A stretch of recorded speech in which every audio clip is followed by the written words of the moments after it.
బ్రాహ్మణుడు సుబ్బన్న గారు.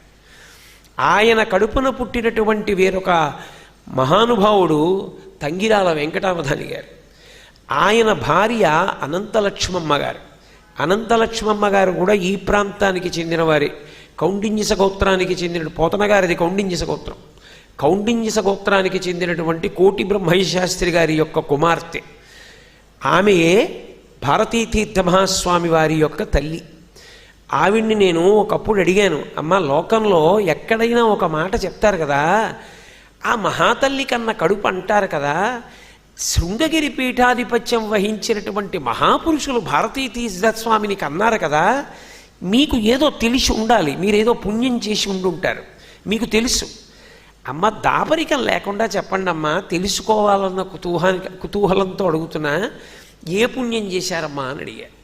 ఆవిడ అన్నారు, అబ్బాయి నాన్న నా పుణ్యం ఏం లేదు, పుణ్యం అంతా ఉంటే ఆయిందే నాన్న అన్నారు.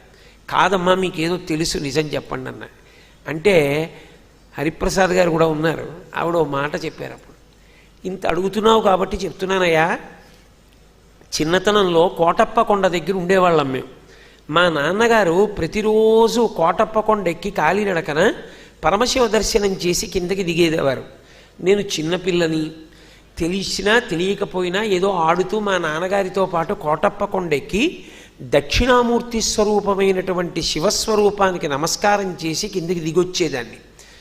తెలిసో తెలియకో చిన్నతనంలో ప్రతిరోజు మా నాన్నగారి వేలు పట్టుకుని కోటప్ప కొండెక్కి దక్షిణామూర్తికి నమస్కరించి కిందకి దిగి వచ్చిన పుణ్యమే వేరొక దక్షిణామూర్తి స్వరూపమై జగద్గురువు నా కడుపున పుట్టడానికి కారణమైందయా అన్నారు.